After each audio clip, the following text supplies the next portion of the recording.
Welcome to Bhaduri Foundation. Today we will study class 12th History NCERT chapter 2 Kings, Farmers and Towns Early States and Economies right from 600 before Common Era to 600 Common Era. We will study only important portion of this chapter for the purpose of UPSC and other competitive exams and academic purpose. So there were several developments in different parts of the subcontinent. India जो divided हुआ उससे पहले का जो India था उसको सब continent बोलते हैं, जिसमें पाकिस्तान, अफगानिस्तान, अदर सारी जो नेबरिंग कंट्री उसको भी शामिल कर लेते, वो सब कंटिनेंट बन जाता है. During the long span of 1500 years following the end of the Harappan civilization. This was also the period during which the Rigved was composed by the people living along the Indus. Indus के पास जो लोग रहते थे उन्होंने ऋग्वेद भी लिखा 1500 years ago पहले, ठीक है, जब हड़प्पन सिविलाइजेशन का एंड हुआ था. Agricultural settlements emerged in many parts of the subcontinent, including North India, the Deccan Plateau. There is evidence of pastoral populations in the Deccan and further south. तो दक्कन जो south का एरिया है India का, उसमें pastoral population भी थी, मतलब जो पशुओं का पालन करती थी, और एग्रीकल्चर भी होता था वहाँ पे. तो new modes of disposal of dead including the making of elaborate stone structure known as megalith, जिसमें डेड बॉडीज़ को दबाया जाता था, उसको मेगालिथ बोलते थे, जो वो होते थे कब्र. Emerge in the central south India में मेगालिथ बनाए जाते थे, सीमेंटेड स्ट्रक्चर होते थे जिसमें कि डेड बॉडी को दफनाते थे, विद सम उसके कुछ सामान भी उसके साथ दफनाया जाता था. In many cases the dead were buried with rich range of iron tools and weapons. उसके डेड बॉडी के साथ आयरन के टूल्स और वेपन्स भी दफनाए जाते थे, बरीड किए जाते थे. ये उस टाइम का कल्चर था. New towns appeared almost throughout the subcontinent. पूरे कंटिनेंट में न्यू टोन्स भी कुछ अपीयर हुए. Prinsep and Piyadassi. Prinsep and Piyadassi Ashoka को बोलते हैं. सम ऑफ द पियादस्सी माने लवेबल ऑफ गॉड, जो गॉड को प्यारा था वो अशोक था, उसने अपने आप को पियादस्सी डिक्लेयर किया था. एपिग्राफी क्या होता है? Study of inscription. इंस्क्रिप्शन की स्टडी को एपिग्राफी बोलते हैं. Some of the most momentous development in Indian epigraphy took place in 1830s. This was when James Prinsep, an officer in the Mint of East India Company में James Prinsep officer था, deciphered, उसने पहचानी थी पहली बार Brahmi and Kharosthi two script and used earlier inscriptions and coins. और पुरानी inscriptions और कोइंस पे उसने ब्रह्मी स्क्रिप्ट और खरोष्टी स्क्रिप्ट को पहचाना था जेम्स प्रिंसिप ने, जो कि ईस्ट इंडिया कंपनी का एक ऑफिसर था. He found that most of these mentioned a king referred as Piyadassi. उसने देखा कि ज़्यादातर यहाँ पे राजा को पियादस्सी लिखा गया है, meaning pleasant to behold, मतलब प्यारा. There were a few inscriptions which also refer to the king as Ashoka. और कुछ ऐसे इंस्क्रिप्शन ही है जिसमें कि राजा को अशोक कहा गया है. One of the most famous ruler था Ashoka, known from Buddhist text, जो कि बुद्धिस्ट इंस्क्रिप्शंस या टेक्स्ट में लिखा हुआ है. ये जो अशोक था बहुत फेमस और लवेबल टू गॉड राजा था. Indian scholars used inscriptions and text composed in variety of languages to reconstruct the lineage of the major dynasty. तो स्कॉलर्स ने, इंडियन स्कॉलर्स ने इंस्क्रिप्शन के बेसिस पे और टेक्स्ट किताबों के बेसिस पे, जो कि कई लैंग्वेजेस में लिखी गई थी, उन्होंने रिकन्स्ट्रक्ट करने की कोशिश की कि बड़ी बड़ी जो डायनेस्टियाँ हैं उनका लीनिएज क्या था. लीनिएज मतलब उनके फोर फादर्स का क्या नाम था. That had ruled the sub continent, जिन्होंने यहाँ पे शासन किया है. इंस्क्रिप्शन के बारे में पढ़ते हैं. Inscriptions are writings engraved on hard surface. जब किसी हार्ड सरफेस पे, पत्थर पे या चट्टान पे खोद के लिखा जाता है, इनग्रेव करके लिखा जाता है, तो उसे इंस्क्रिप्शन बोलते हैं. सच एज स्टोन, मेटल और पोट्री, बर्तन पे. They usually record the achievement, activities और आइडियाज़. ज़्यादातर इसमें अचीवमेंट, एक्टिविटी, आइडिया को इनग्रेव किया जाता था पुराने टाइम में इंस्क्रिप्शन पे। Inscriptions are virtually permanent record होते हैं ये, some of which carry dates, कहीं पे तो उसमें डेट भी लिखी होती थी। The earliest inscriptions were in Prakrit language, तो सबसे पुराने जो इंस्क्रिप्शन है वो प्रकृत लैंग्वेज में पाए गए हैं। Name of the ruler such as Ajatashatru and Ashoka known from Prakrit text and inscription, तो प्रकृत जो टेक्स्ट है और इंस्क्रिप्शन है उसी से हमें नाम पता लगा है राजाओं का, जैसे अशोक, जैसे अजात शत्रु। अर्लीस्ट स्टेट्स, अशोक कोई अजात शत्रु भी बोलते थे, मतलब जिसका कोई शत्रु ना हो, जिसका कोई एनिमी ना हो, वो अजात शत्रु होता है, जिसको अशोक को बोलते थे। 16 महाजनपद, मतलब बड़ी सिटी 16 थी उस टाइम में, अर्लीस्ट स्टेट जो थे। 6th century before common era is often regarded as the major turning point in the early Indian history में, जो 6th सेंचुरी इसको टर्निंग पॉइंट माना जाता है एक बड़ा।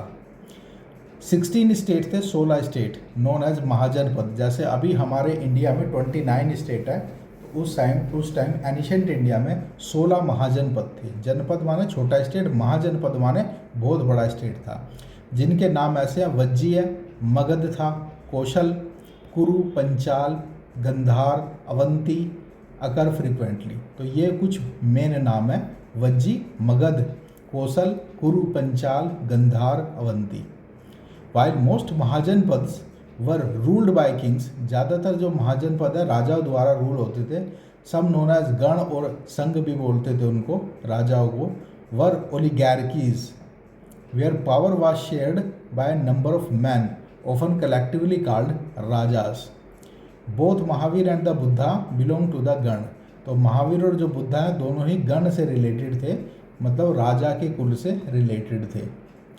जनपद का मीन्स द लैंड वेयर ए जन, मतलब पीपल, क्लेन और ट्राइब, सेट फूट और सेटल, जहाँ पे लोग रहते हैं उसको जनपद बोलते हैं। तो ओलिगैर्कीज थी ज़्यादातर उसमें। ओलिगैर्कीज का मतलब होता है जहाँ पे एक राजा ना हो बल्कि पावर को शेयर किया जाए बाय नंबर ऑफ मैन, कहीं कहीं लोग मिलके एक गण बनाए, ठीक है, गण बनाए और मतलब कमेटी बनाए और वो उस राज्य का राज करे। Each mahajanapada had a capital city, हर महाजनपद की कैपिटल सिटी थी, विच वाज ऑफन फोर्टिफाइड, जिसको अक्सर फोर्टिफाई किया जाता था, किलेबंदी किया जाता था, ऐसे ऐसे ऐसे करके आसपास ऊंची ऊंची दीवार, ताकि एनिमी कोई अटैक ना कर पाए। Maintaining these fortified cities as well as providing for incipient armies, army रखी जाती थी, एंड ब्यूरोक्रेसीज रिक्वायर्ड रिसोर्सेज, और रिसोर्सेज जो भी राज को चलाने के लिए होते थे।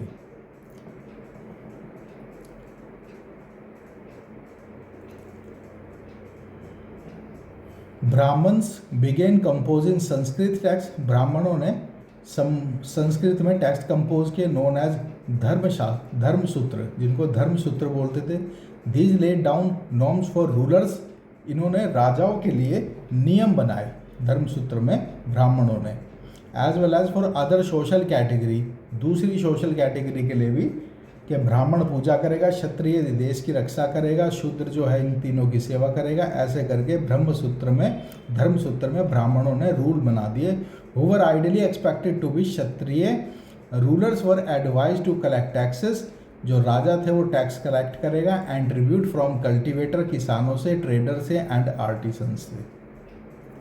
ओलिगैर्की refers to the form of government where power is exercise by group of man, group of person. Oligarchy का मतलब है कि राजा एक ना हो बल्कि एक कमेटी हो जो कि शासन चलाए।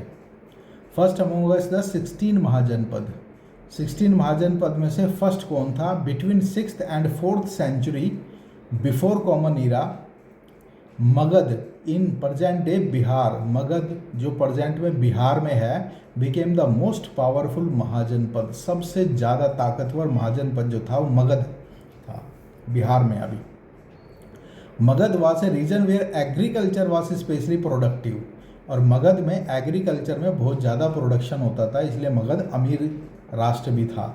महाजनपद भी था। Ganga and its tributaries provide a means of cheap and convenient communication, सस्ता कम्युनिकेशन, मतलब नाव में बैठो गंगा में और एक जगह से दूसरी जगह पहुंच जाओ, तो कन्वीनियंट सुविधाजनक कम्युनिकेशन सिस्टम था। However early Buddhist and Jain writers were who wrote about the Magad attributed to power of the policies of the individuals, तो इंडिविजुअल की जो पॉलिसीज थी उसको भी मगध में बुद्धिस्ट और जैन लोग क्रेडिट देते हैं। Ruthlessly ambitious kings of whom Bimbisara, Ajatashatru and Mahapadma Nanda are the best known, तो रदलेसली एम्बिशियस जो राजा थे जिन्होंने महाजन पद को बड़ा बनाया मगध को, उसमें नाम आता बिंबसार का, अजातशत्रु का और महापद्मानंद का, महापद्मानंद, ये बेस्ट नोन राजा हुए हैं। इनिशियली राजगह प्रकृत लैंग्वेज में राजगिर को राजगह बोलते हैं, ठीक है। इन बिहार में Rajgir the capital of Magadha, Magadh की कैपिटल थी राजगिर, ये एमसीक्यू में क्वेश्चन आ सकता है। लैंग्वेजेस एंड स्क्रिप्ट, लैंग्वेज क्या थी उस टाइम और क्या स्क्रिप्ट थी? स्क्रिप्ट माने लिपि, भाषा, भाषा और लिपि क्या थी?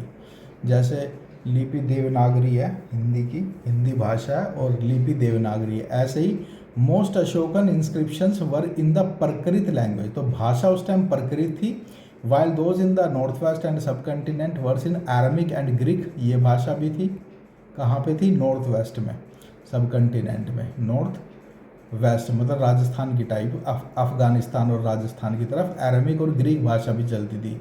Most Prakrit inscriptions were written in the Brahmi script, लेकिन जितनी भी प्रकृत ज़्यादातर इंस्क्रिप्शन थी उनकी जो लिपि थी वो ब्रह्मी थी, ठीक है, ब्रह्मी लिपि में लिखा गया था inscription.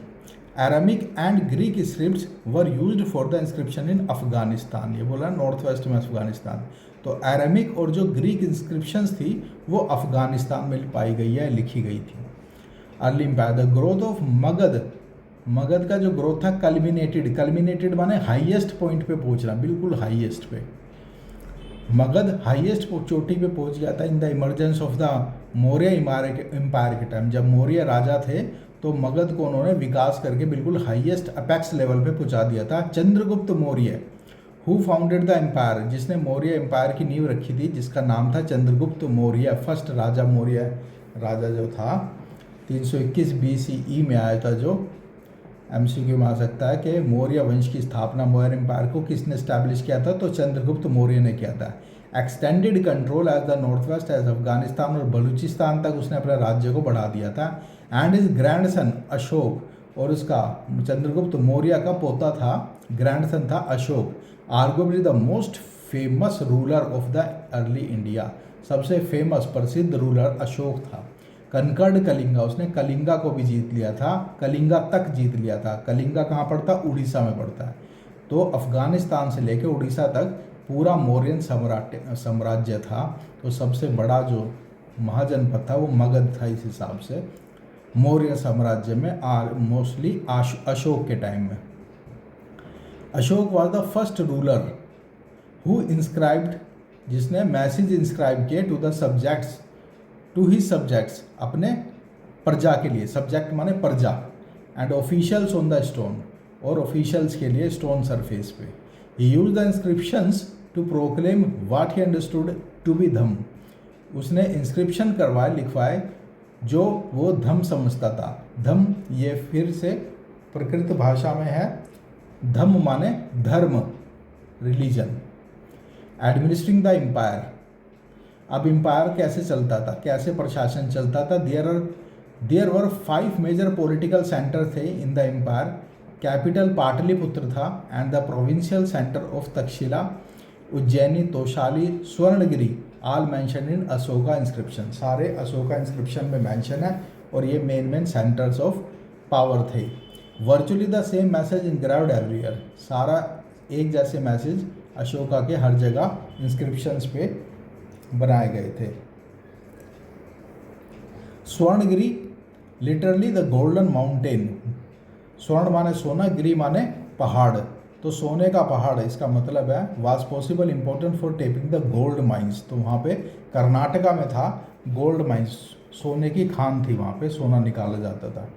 Communication along both land and riverine, communication का सिस्टम जो था वो लैंड भी था और नदी से भी लोग जाते थे नाव के थ्रू। रूट्स वर वाइटल, वाइटल मान important for the existence of the empire. Empire को एग्जिस्टेंस के लिए मेंटेन करने के लिए कम्युनिकेशन जरूरी था। तो लैंड और रेवरिन से, रिवर से कम्युनिकेशन होता था, ट्रांसपोर्ट होता था। This meant arranging for provisions as well as protection for those who were on the move. It is obvious, मतलब रास्ते में प्रोटेक्शन दी जाती थी राजा द्वारा। It is obvious that the army was an important means for ensuring the latter. तो army रखी जाती थी ताकि सड़क में कोई, मतलब रास्ते में कोई हादसा ना हो। Megasthenes mentions A committee with 6 सब committees for coordinating military activities. तो मेगास्थनी जो एक ट्रेवलर था उसने लिखा कि ऐसी 6 कमेटियाँ बनी हुई थी जो कि आर्मी की एक्टिविटी को कोऑर्डिनेट करता था। One looked after the navy, एक नेवी को कंट्रोल करता था। सेकंड मैनेज ट्रांसपोर्ट, एक ट्रांसपोर्ट को, आर्मी ट्रांसपोर्ट भी कंट्रोल करती provision. Third was responsible for foot soldiers, जो पैदल सैनिक थे उनको। फोर्थ फॉर द हॉर्स, चौथी थी घोड़ों के लिए। द फिफ्थ फॉर द चैरिट्स, और जो फिफ्थ कमेटी थी वो सारथी को, मतलब जो तांगे वाले रथ थे उनको। एंड सिक्स फॉर एलिफेंट्स, और जो छठी मिलिट्री कमेटी थी वो एलिफेंट की सेना को कोऑर्डिनेट करती थी। ये मेगास्थनीज ने बताया था। अब मेगास्थनीज ने अपनी बुक में लिखा होगा। Ashoka also tried to hold his empire together by propagating dhamma. Ashoka ने अपने एम्पायर को होल्ड रखने के लिए, एक रखने के लिए, होल्ड टुगेदर, उसने धम्म का प्रचार किया, धर्म का प्रचार किया था लोगों में। How important was the empire, कितना इम्पोर्टेंट था ये साम्राज्य। When historians began reconstructing early Indian history in the 19th century, जब किताब लिखने के लिए हिस्ट्री की बैठे हिस्टोरियंस, तो emergence of the Maurya empire was regarded as the major landmark. तो मौर्यन एम्पायर का जो इमरजेंस था, उद्गम था, उसको एक बहुत बड़ा लैंडमार्क माना गया हिस्टोरियंस द्वारा, इसलिए ये इम्पोर्टेंट एम्पायर है। Capturing the elephants for the army, जंगल से हाथियों को पकड़ा जाता था उनको आर्मी में भर्ती करने के लिए, अपनी आर्मी को मजबूत बनाने के लिए। Arthashastra lays down the minute details of the administrative and military organise. तो अर्थशास्त्र एक किताब है जो कौटिल्य ने लिखी थी, उसमें माइन्यूट मतलब छोटी छोटी डिटेल भी लिखी गई है कि मिलिट्री ऑर्गेनाइज कैसे की जाती थी। ये भी मौर्य एम्पायर से रिलेटेड है अर्थशास्त्र, जो कि कौटिल्य ने लिखी थी मौर्य साम्राज्य के बारे में। Chiefs and kings in the south, south के राजा। The new kingdoms that emerge in the Deccan and further south including the chiefdoms of the Chola, Chera, Pandya. ये जो 3 राज्य थे, चोल, चेर, पांडे, ये साउथ इंडिया के राज्य हैं तीनों। तो prove to be stable and prosperous, तो ये तीनों राज्य जो हैं स्टेबल भी थे और खुशहाल भी थे, प्रोस्परस भी थे, अमीर राज्य थे। Chiefs and chiefdoms, a chief is a powerful man whose position में और मे नॉट बी हेरिडेटरी। तो चीफ मतलब एक राजा हुआ करता था, ठीक है, पावरफुल मैन होता था। जो ये जो चीफ की पोस्ट है वो हेरिडिटरी हो भी सकती थी, नहीं भी हो सकती थी। मतलब राजा का बेटा राजा भी बन सकता था और कोई बाहर से भी बन सकता था, ऐसा नहीं था कि जरूरी है कि राजा का, चीफ का बेटा ही चीफ बनेगा। तो he derive support from the kinfolk, support कहाँ से मिलती, पावर कहाँ से मिलती, किनफोक, लोगों से। His functions may include performing special rituals, leadership in warfare and arbitrating dispute। तो चीफ का क्या काम था, स्पेशल रिचुअल को परफॉर्म कराना, लड़ाई हो जाए तो लीडरशिप करना, और अगर कोई डिस्प्यूट है तो उसको आर्बिट्रेट करना, मतलब उसको सुलझाना, उसमें समझौता कराना, आर्बिट्रेट करना। तो ये काम थे चीफ के साउथ में। चेल, ये जो साउथ के राज्य थे, चेर, पांडे और चोल्स में। General there are no regular army होती नहीं थी, officials in the chief, regular army नहीं होती थी वहाँ पे। तो according to the Greek sources Mauryan rulers had a standing army. Greek कहते हैं कि मौर्यंस की स्टैंडिंग आर्मी होती थी, ये कह रहे हैं साउथ में तो नहीं होती थी, ज़्यादा साउथ में। Some historians consider the accounts to be exaggerated, और कुछ हिस्टोरियन का कहना है कि ये जो लिख दिया ग्रीक ने, ये बढ़ा चढ़ा के लिख दिया, ऐसी कोई आर्मी नहीं होती थी। एक्सएग्रीगेटेड माने बढ़ा चढ़ा के बताना, ठीक है, exaggerated. Many chiefs and kings including the Satavahana who ruled over parts of the western and central India and the Sakas people of the Central Asian origin established a kingdom in the southwestern में भी उन्होंने सब continent में भी राज्य बनाया। Western parts of the sub के derived revenues from long distance trade, तो लॉन्ग डिस्टेंस ट्रेड के लिए वो टैक्स वसूलते थे, रेवेन्यू वसूलते थे। कौन? चीफ और किंग, कहाँ के? सातवाहन राजा। Pandya chief Senguttuvan visits for the forest. Silappadikaram epic है, एक महाकाव्य है, रिटन इन तमिल, जो तमिल भाषा में लिखा हुआ है। शिल्पद्दिकारम एमसीक्यू में आ सकता है क्वेश्चन। तो डिवाइन किंग्स, जो राजा होता था उसे डिवाइन फोर्स माना जाता था, मतलब कि भगवान ने उसको भेजा। Our means of claiming high status was to identify with a variety of deities माने देवी देवता। This strategy is best exemplified by the Kushanas, और ये स्ट्रैटेजी कुषाण द्वारा बहुत अच्छी तरह एग्जाम्पलीफाइड करते हैं कि कुषाण कहते थे कि हमें भगवान ने भेजा है राज्य करने के लिए।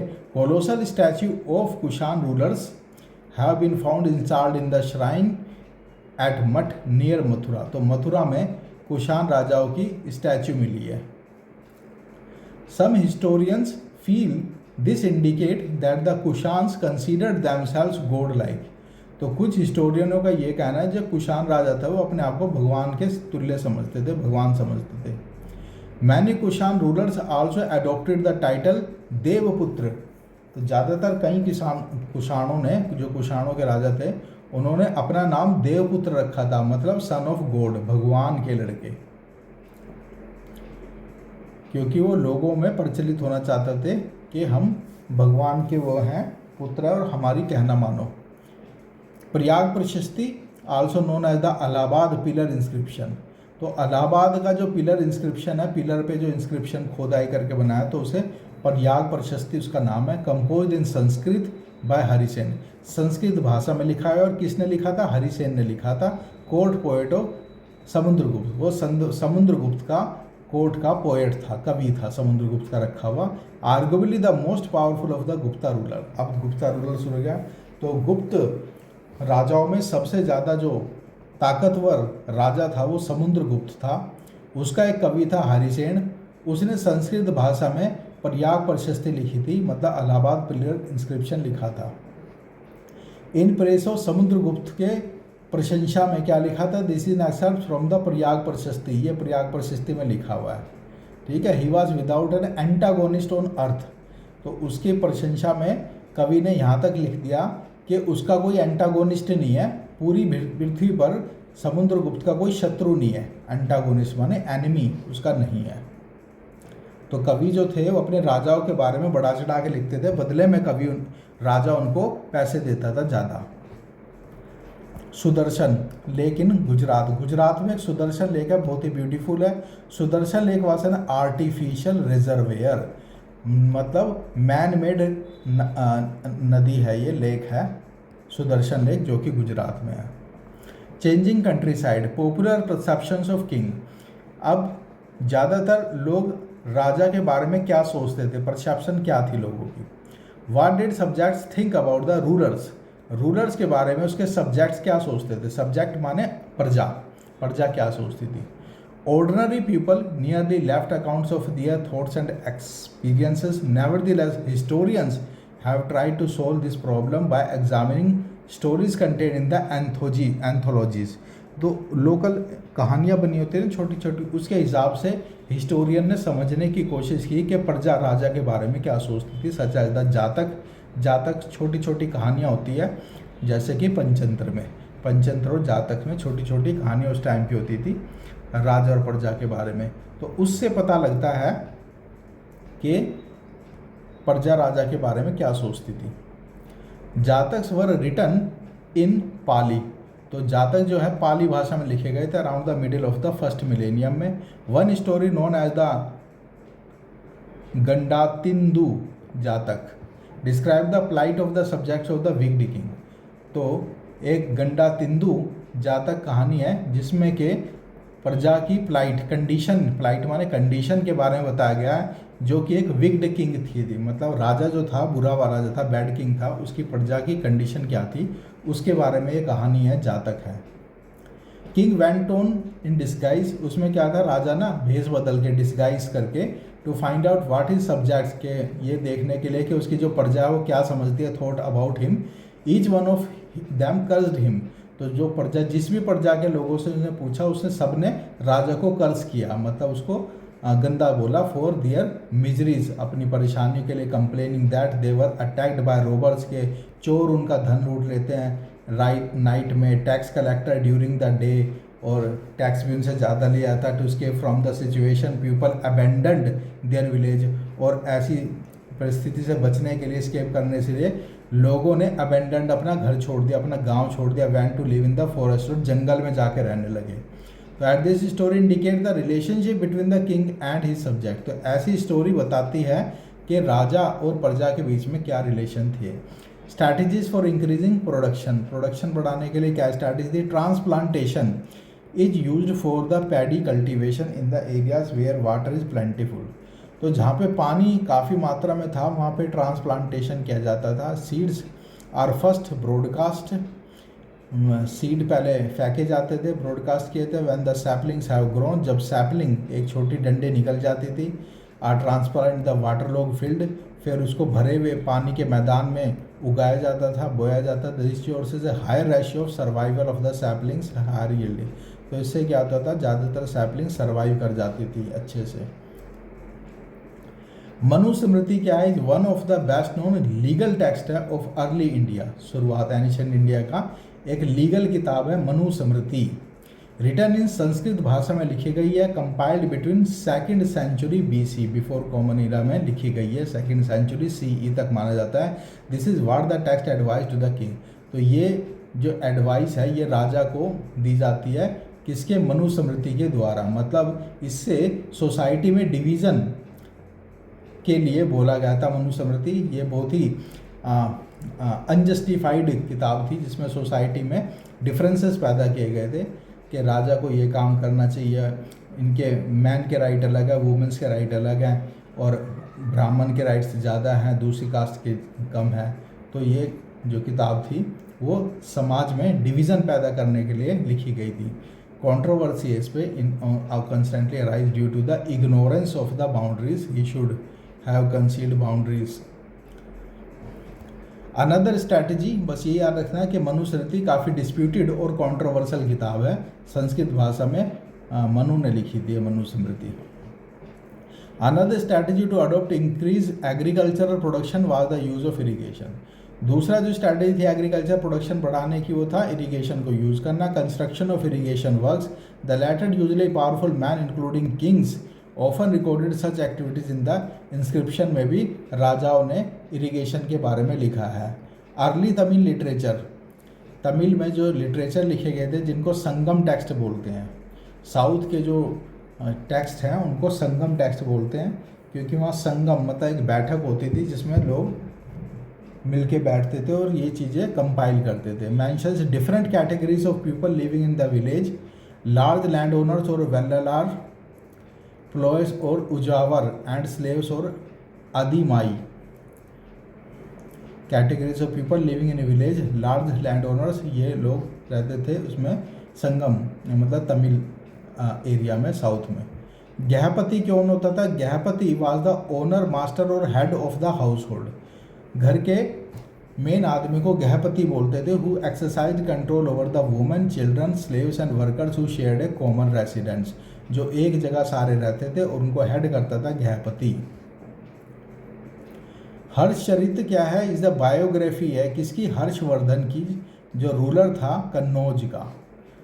तो हर्षचरित्र ये हर्षवर्धन की बायोग्राफी है, एमसीक्यू में आ सकता है। According to the Sanskrit legal text, women were not suppose to, जो संस्कृत लीगल टेक्स्ट है वही मनुस्मृति के बारे में बोल रहे हैं ये, तो जो वुमन थी were not suppose to have an independent access to the resources such as land, तो उसमें वुमेन्स को लैंड का कोई हक नहीं था। However the inscriptions indicate the Prabhavati, जहाँ जबकि इंस्क्रिप्शन में लिखा हुआ है कि प्रभावती एक रानी थी हैड एक्सेस टू लैंड, उसके पास लैंड थी, विच शी देन ग्रांटेड, जो उसे मिली थी, this may have been because of the was a queen one of the few known from early Indian history, कुछ ही ऐसे एग्जाम्पल है, and her situation was there for exceptional, तो वो सिचुएशन जो है वो एक्सेप्शनल थी प्रभावती की। The inscriptions also give us an idea about the rural population के बारे में भी इंस्क्रिप्शन में लिखा गया, this include Brahmans and peasants के बारे में लिखा गया है। Land grants provide some insight into the relationship between cultivators and the states, तो लैंड ग्रांट से हम समझ सकते हैं कि क्या रिलेशनशिप थी, कि कुछ इंसाइट मिलता है उसमें कि किसान की और राज्य की क्या रिलेशनशिप थी, किसके पास क्या लैंड थी, क्यों थी। Each city had a history of Pataliputra, Pataliputra की हिस्ट्री क्या थी। Each city had a history of its own, Pataliputra जो है for instance began as a village known as Pataligram, Pataliputra पहले एक पाटलीग्राम नाम का गांव होता था, बाद में पाटलिपुत्र बना है। New cities virtually all major towns were located along the routes of the communication, virtually all major towns, जितने भी मेजर टाउन्स है और located along the routes of the communication, मतलब नदी के किनारे थे ज़्यादातर जो सिटी थी। Many cities like Mathura were bustling centres of the commercial culture and political activity, कई सेंटर जैसे कि मथुरा है वो बसलिंग सेंटर थे, मतलब बिजी सेंटर थे, किसके लिए, वहाँ कमर्शियल एक्टिविटी बहुत होती थी, वहाँ पे कल्चर फेस्टिवल बहुत होते थे और पॉलिटिकल एक्टिविटी बहुत होती थी, तो बसलिंग सेंटर थे। Kings and rulings elites lived in the fortified centers, राजा और बहुत जो रूलिंग एलिट होते थे, एलिट माने बहुत अमीर क्लास, बहुत रिच क्लास, वो फोर्टिफाइड सिटी में रहती थी, मतलब वो शहर जिसकी किलेबंदी की हुई, मतलब चारों तरफ दीवारें बना रखी हों ऊंची ऊंची, ताकि एनिमी कोई अटैक ना करे। मालाबार कोस्ट केरल के पास है। Except from Periplus of the Erythraean sea, ये किताब है कंपोज बाय एनोनिमस, मतलब ये किताब किसने लिखी है पता ही नहीं है, तो उसको हम एनोनिमस बोलते हैं, ठीक है, जिसका पता ना हो। ग्रीक सेलर है कोई, नाम नहीं पता किसने लिखी थी, तो उसने ये किताब लिखी थी पेरिप्लस ऑफ द अर्दियन सी, केरल के बारे में लिखी हुई है ये, trade in the sub continent and beyond. अब इस सब कंटिनेंट में कैसा ट्रेड होता था उसके बारे में। From the 6th century BC land and rivers routes crisscrossed, तो लैंड और रिवर दोनों ही यूज़ किए जाते थे सब कंटिनेंट में, extend to various direction over road in central Asia beyond overseas, from port से सामान जाता था। Rulers often attempted to control these routes, और राजा इन रूट को कंट्रोल करता था, possibly by offering a protection for a price, तो इस रास्ते में नदी में या सड़क पे तो राजा प्रोटेक्शन देता था लोगों को, आने जाने वाले ट्रेडर्स को, व्यापारियों को, और बदले में टैक्स चार्ज करता था, प्राइस लेता था। A wide range of goods were carried from one place to another, बहुत सारी गुड्स का एक्सपोर्ट इंपोर्ट होता था, साल्ट का, grain, cloth, metal, woods, finished goods, तो इनका ट्रेड होता था। Stone, timber, medicine to new few spice specially in high demand. Roman Empire has textiles and medicinal plants. These were all important across the Arabian Sea to the Mediterranean. Coins and kings exchange were facilitated by the introduction of coinage. Punch-marked coins made silver and copper. Numismatics have studied these and other coins to reconstruct possible commercial networks. Attempts made to identify the symbols on punch marked coins पे marked होता था with specific ruling dynasty, कौन सी ruling dynasty का सिक्का, including the Maurya, suggest these were issued by the king, और इससे पता लगता था कि कौन से राजा ने एक सिक्के जारी किए। The first coins to bear the names and images of the rulers were issued by the Indo Greek ने पहले ऐसे सिक्के जारी किए थे जिसपे राजाओं के नाम होते थे। Kushans however issued the largest hoards of the gold coins, first gold coin भी कुशान ने जारी किया था, और बहुत सारे गोल्ड कॉइन भी, खजाना भी कुशाणों ने जारी किया था। फर्स्ट गोल्ड कॉइन जो था वो कुशाणों ने इशू किया था, ये भी MCQ में आ सकता है। पेरिप्लस इज ग्रीक वर्ड है मीनिंग सेलिंग अराउंड। पेरिप्लस का मतलब होता है आसपास न उससे नाव से तैरना। तो अर्दियन वाज द ग्रीक रेड सी, और अर्दियन का मतलब है रेड सी। तो पेरिप्लस ऑफ द अर्दियन सी का मतलब है रेड सी के आसपास तैरने वाले नाविक, उनके बारे में लिखी गई है किताब। The wide spread use of the gold coins indicate the enormous value of the transaction that were taking place. तो क्योंकि गोल्ड कॉइन का बहुत यूज हो रहा था, तो इससे ये पता लगता है कि ट्रेड बहुत इनॉर्मस था। It is obvious that the networks of trade were not confined with in political boundaries. जो ट्रेड था वो पॉलिटिकल बाउंड्री से कन्फाइंड नहीं था, लोग आपस में वैसे भी व्यापार करते थे, ना कि राजा के थ्रू। Coins were also issued by the tribal republics, भी अपने सिक्के जारी करते थे, such that as the Yaudheyas of Punjab and Haryana के, ये सारे सिक्के हैं, पंचमाग्ड कोइन बोलते हैं जिनमें। सब most spectacular gold coins were issued by the Gupta rulers ने भी सोने के सिक्के जारी किए थे। ये सोने का ही सिक्का है, punchmarked coins, so named because symbols were punched. Punchmark क्यों बोलते हैं? क्योंकि इस पे सिंबल को पंच कर दिया जाता है, इसलिए पंचमाग्ड कोइंस बोलते हैं। और स्टैम्प कर दिया जाता है मेटल सरफेस पे, तो ये पंचमाग्ड कोइंस है सारे। ये यदुया कोइन है। तो collapse of the western Roman empire, long distance trade decline. जब रोमन एम्पायर का कोलैप्स हो गया, जैसे अपना हड़प्पन सिविलाइजेशन का कोलैप्स हुआ था, तो उसी का एक कंटेम्प्ररी कल्चर था रोमन साम्राज्य, उसका भी अंत हो गया था। And this affected the prosperity of the states, तो गरीब हो गया था state. Back to basics, how are inscription deciphered. Inscription को कैसे पहचाना गया, पढ़ा कैसे गया? डिसिफरिंग ब्रह्मी लैंग्वेज को पहचाना गया। ये अलग अलग वर्ड हैं, इनको ऐसे ऐसे पहचाना गया। तो most script use to write modern Indian languages are derived from the Brahmi. The script used in most Ashokan inscriptions, वो ब्रह्मी की थी। Scholars who studied early inscription sometimes assumed these were in Sanskrit. पहले तो जो इंस्क्रिप्शन को पढ़ते थे स्कॉलरों ने सोचा कि ये संस्कृत भाषा होगी। Although the earliest inscriptions were in fact in Prakrit, it was only after decades of painstaking. लेकिन कई दशकों तक पेन स्टॉकिंग मतलब हार्डवर्क करते रहे, इन्वेस्टिगेशन करते रहे by several epigraphist, that James Prinsep was able to decipher Ashoka Brahmi in 1838 में। तो जेम्स प्रिंसेप पहचानने में काबिल हुआ 1838 में अशोका की इंस्क्रिप्शन को कि ये ब्रह्मी स्क्रिप्ट में लिखा गया है। हाउ खरोस्टी वॉज रीड, अब खरोस्टी को कैसे पढ़ा गया? The story of the decipherment of the Kharosthi, the script used in the inscriptions in the northern west is different. These coins contain the names of the kings written in Greek and Kharoshthi scripts. European scholars who could read the former compared the letters. तो Greek और खरोस्टी जो है ये the coins contain the name of the king, और राजाओं के नाम लिखे होते थे इसमें ग्रीक और खरोस्टी में। तो जो यूरोपियन स्कॉलर थे वो कुछ अल्फ़ाबेट उसके पढ़ लेते थे, तो वहाँ से उन्हें खरोस्टी की पहचान हुई। हिस्टोरियल एविडेंस फ्रॉम इंस्क्रिप्शन से क्या हिस्टोरिकल एविडेंस मिलते हैं? Note that the name of the ruler, जैसे Ashoka, is not mention in the inscriptions. Instead the title adopted by the ruler, जो नाम नहीं लिखा होता था इंस्क्रिप्शन में अशोका, जो टाइटल वो अडोप्ट करते थे वो लिखा होता था। जैसे देवाना पिया मतलब देव का प्रिय, often translated as beloved of the god, and Piyadassi मतलब present to behold. After examining all these inscriptions and finding that they match in the terms of content, style, languages and paleography, तो ये पढ़ा जाता था कि इसका ये मतलब होगा।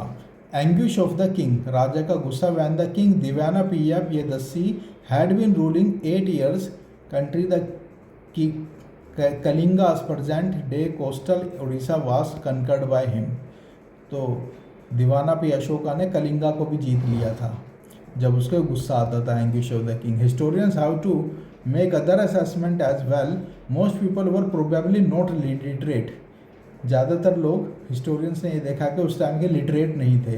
Inscriptions has not been found in the region that was conquered, और जो राज्य जीते थे उसमें ज़्यादा इंस्क्रिप्शन नहीं मिली है क्योंकि वो तो दूसरों की थी। अपने राज्य में इंस्क्रिप्शन लगवाई थी राजा ने। Limitations of the inscription evidence के जो इंस्क्रिप्शन के जो एविडेंस मिले हैं उसकी क्या कमियां है, क्या लिमिटेशन है, मतलब हिस्टोरी को उन पे क्यों रिलाई नहीं करना चाहिए। Sometimes there are technical limitations, letters are very faintly engraved. जो लेटर्स है बहुत ही धुंधले से इनग्राव्ड है, वो पता नहीं लग रहा कि क्या लिखा हुआ है। एंड दस रिकन्स्ट्रक्शंस आर अनसर्टेन। आल्सो इंस्क्रिप्शंस में भी डैमेज और लेटर मिसिंग, कई बार इंस्क्रिप्शन जो डैमेज है तो कहीं बीच बीच के लेटर मिसिंग है, तो इसलिए भी दिक्कत आती है पढ़ने में। Although several thousand inscriptions have been discovered, not all have been deciphered. ज़्यादातर इंस्क्रिप्शन पढ़ी नहीं गई, डिसीफर हुई नहीं है, पब्लिश्ड एंड ट्रांसलेटेड नहीं हुई है। Besides many more inscriptions have been existed. और बहुत सारी इंस्क्रिप्शन होगी जो हमें मिली नहीं है, which have not been survived the ravages of the time. Time के जो वो है ravages है उसके साथ वो नष्ट हो गई हो सारी इंस्क्रिप्शन, तो वो नहीं पढ़ी गई। Routine agricultural practice and the joys and sorrows of the daily existence had no mention in the inscription. तो इंस्क्रिप्शन में डेली लाइफ के बारे में तो कुछ लिखा ही नहीं है, राजाओं ने सिर्फ अपने बारे में लिखा दिया। प्रैक्टिकल आम आदमी की कैसी ज़िंदगी थी वो इंस्क्रिप्शन में नहीं लिखा होता, इसलिए हम ज़्यादा रिलाई नहीं कर सकते इंस्क्रिप्शन पे। The content of inscriptions almost invariably projects the perspective of the persons who commissioned them. तो जो भी इंस्क्रिप्शन लिखा रहा है ना, तो इनवेरिएबली बिना ना किए हम ये मान सकते हैं कि ये उसी का पर्सपेक्टिव, उसी की सोच होगी जो इस इंस्क्रिप्शन को कमीशन कर रहा है, इस लिखा रहा है, वो राजा की सोच होगी। हो सकता है आम जनता उससे ना एग्री हो।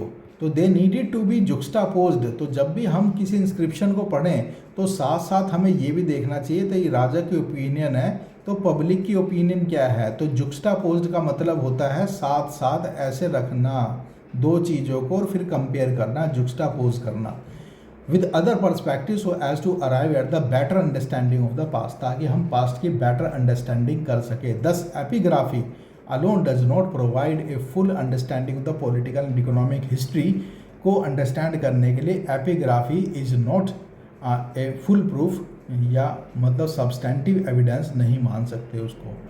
Recent decades have seen a greater preoccupation with histories of marginalized groups। अब जो रिसेंट डिकेड्स है उसमें जो मार्जिनलाइज ग्रुप था, जो पब्लिक थी, उनकी भी हिस्ट्री को पढ़ा जा रहा है। This will probably lead to fresh investigation हो सकती है एंड ओल्ड सोर्सेज की and the development of new strategies of analysis, और न्यू स्ट्रैटेजीज ऑफ एनालिसिस का भी डेवलपमेंट हो सकता है। तो इसकी कुछ टाइमलाइन है जो इम्पोर्टेंट हो सकती है, जो याद रखनी है। जैसे कि 500 से 400 BC में rulers of Magadh consolidated power, Magadh के जो रूलर ने अपनी पावर को मजबूत किया। 327 से 325 इन्वेशन ऑफ अलेक्जेंडर, अलेक्जेंडर ने आक्रमण किया था, इन्वेशन किया था 327 से 325 में, इम्पोर्टेंट है। 321 में मौर्य चंद्रगुप्त मौर्य ने एक्सेशन किया था, राजगद्दी पे बैठा था। अशोका का रेन क्या था, मतलब शासन 272 से लेके 231 तक अशोका का रेन था, राज्य था, ये याद रखने वाली बात है। 185 में मौर्यन एम्पायर का एंड हो गया था। 78 कॉमन इरा में एक्सेशन ऑफ कनिष्का, कनिष्का राज्य गद्दी पर बैठ गया था। 320 कॉमन इरा में beginning of Gupta rule, Gupta कब शुरू हुआ था गुप्त रूल, ये 320 कॉमन इरा में। 335 से 375 समुद्रगुप्त का राज था। चंद्रगुप्त सेकंड का 375 टू 415 था। कॉमन इरा इंक्रीजिंग ऑर्डर में चलता है, और जो बिफोर कॉमन इरा वो नेगेटिव में चलता है, मतलब कम होती चली जाती है। जैसे 100 से 95, 95 से 90, फिर 0 हो जाएगा, फिर 100, 200 ऐसे चलेगा ये बिफोर कॉमन इरा। और 6 से 647 हर्षवर्धन का राज था, कन्नौज में शासक था, कन्नौज का राजा था। 606 से 647 कॉमन इरा। 1784 में founding of the Asiatic Society of Bengal बनाई गई थी।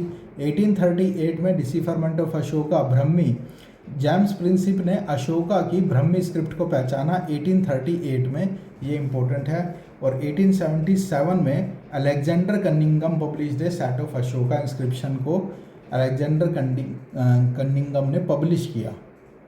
तो we have completed this chapter. Subscribe our YouTube channel to get all NCERT updates on our YouTube channel.